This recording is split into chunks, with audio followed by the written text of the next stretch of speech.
I hate my house. I hate the messy floors, the furniture, the old bathrooms, and especially the yellow walls. But most of all, more than anything else, I hate the sound.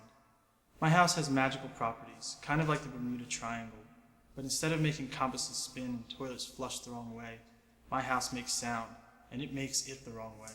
I can hear everything. No matter where I am, I can hear the floors creaking, the TV buzzing, the toilets flushing, the pipes hissing, the windows rattling, the baby crying.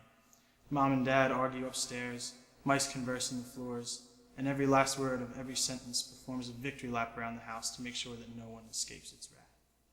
For 4 years now, I've been trying in vain to do my homework and type my papers on time, but distractions are constant.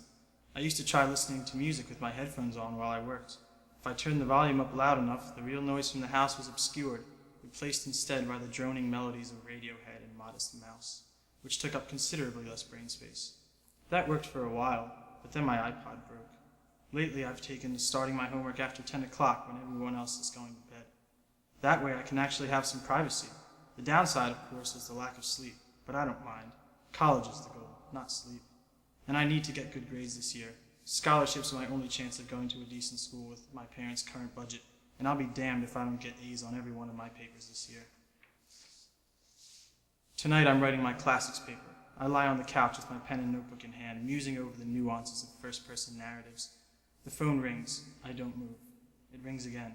I stay put. It rings a third time, and I realize reluctantly that no one else is going to answer it. Struggling to untangle myself from my blanket, I race into the kitchen, sliding on my socks as I scoop up the cordless. It takes me exactly 3.5 seconds, as usual. I'm 10 years old. I'm also in a bush. My best friend Zach and I are playing spy, and we're good at it. Zach is wearing all black, including a ski mask and a pair of those cool leather gloves with the fingers missing. A set of binoculars hangs from his neck. I'm wearing a blue bandana and a black denim jacket, with a walkie-talkie in the right pocket. We're both wearing sweatpants, because they're silent, and we run on our toes so our feet don't slap the ground. Today's target is the new neighbor's house.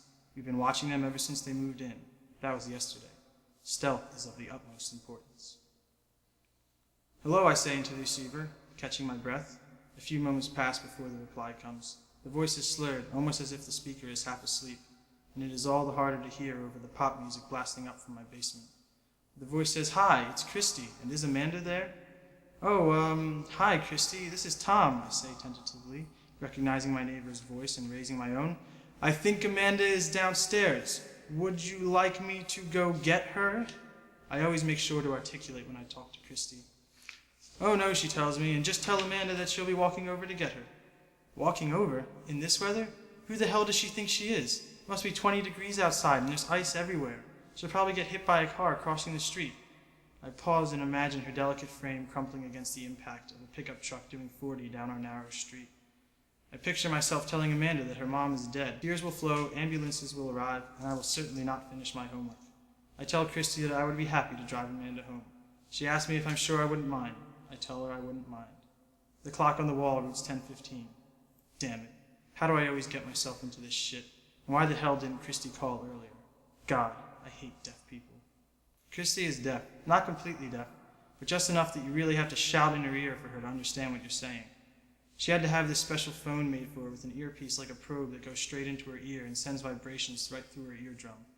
It even has a flashing red light attached so she can see when people are calling. Most deaf people can't use phones, but Christy isn't like most deaf people.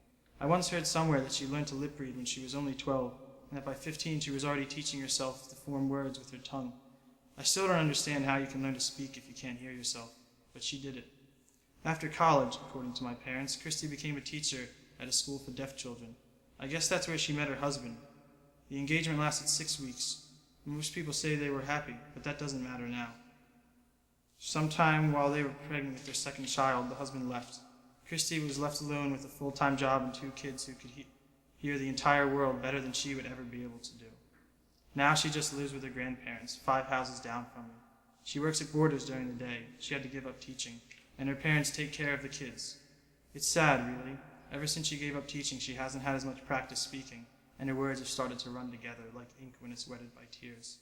Sometimes I really can't even understand what she's saying, and I know it must be hard for the kids.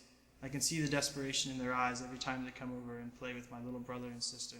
They always seem glad to escape.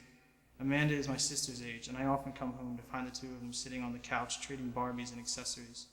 Tonight is nothing special, except that it's late. From our bush, Zach and I can see the whole front yard. The only things moving are birds looking for worms and the flaps of cardboard boxes in the driveway blowing in the wind. The two old people left about 5 minutes ago in the car, and the woman went inside carrying the baby.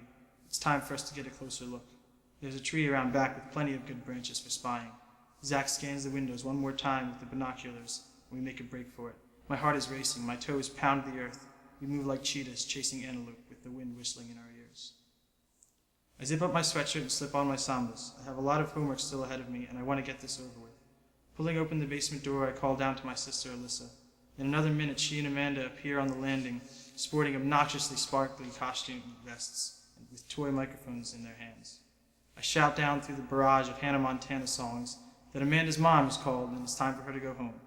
The door creaks as I shut it.